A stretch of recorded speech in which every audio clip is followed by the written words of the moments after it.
Hello, and welcome to our poster entitled A Data-Driven Approach to EMS Dispatch Prioritization. My name is Zach Lauterbach, and I am one of the former 2019-2020 UPMC EMS Fellows. Thanks for listening. Let's get started. Optimizing emergency medical dispatching is critical to continuously adapt to varying provider levels of training, revenue constraints, call volumes, and patient acuity types. We set out to create a unique data-driven approach to analyze and improve resource allocation in a busy urban municipal third service EMS system in Pittsburgh, PA. To accomplish this, we created a utilization-based assessment of the most common dispatch determinants within a defined period in our system, and subsequently compared the determinants within already defined E-code prioritization groups to discover any outliers.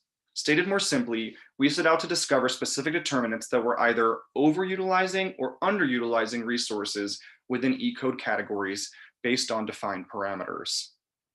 We retrospectively reviewed pre-hospital electronic patient records for the 100 most frequently dispatched determinants in our urban system within a 3.5-year period.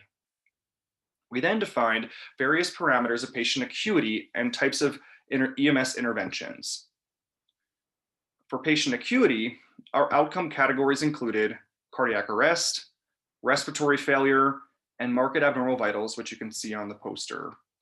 For types of interventions, categories included time-sensitive interventions, examples being cardiac arrest, compromised airway interventions, invasive and non-invasive airway procedures, cardiac interventions, and critical medications. The next category being first responder interventions, examples being Narcan, oxygen, etc. And finally, advanced life support specific interventions, which are defined by the scope of practice in the state of Pennsylvania. We then evaluated median, 90th percentile, and 10th percentile frequencies of these outcomes for each determinant within the predefined E-code priority groups to identify candidate determinants for resource-based reprioritization. The predefined E-code priorities within our system are as follows. E0, which typically dispatches an ALS unit, a first responder unit, and medical backup. E1, which typically dispatches an ALS unit and a first responder unit. E2, which is typically an ALS unit alone, and E3, which is typically a BLS unit alone.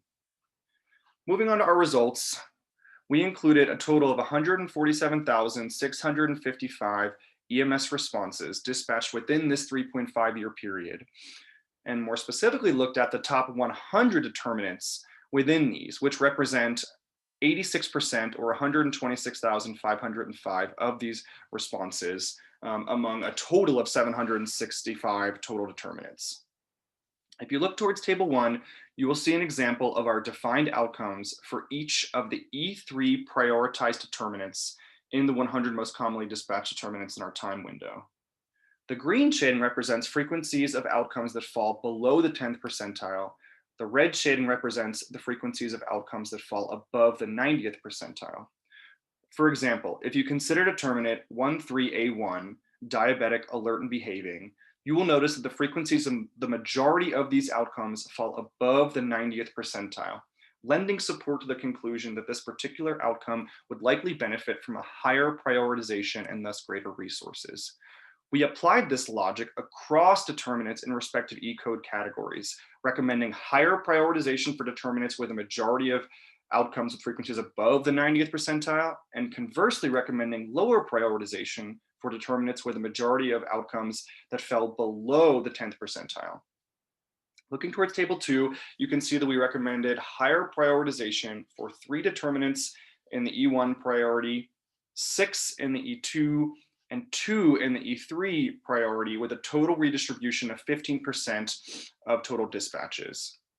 Looking towards table 3, you can see that we recommended a lower prioritization for 5 E0 determinants, 3 E1 determinants, and 3 E2 determinants for a total lower redistribution of 5% of total dispatches.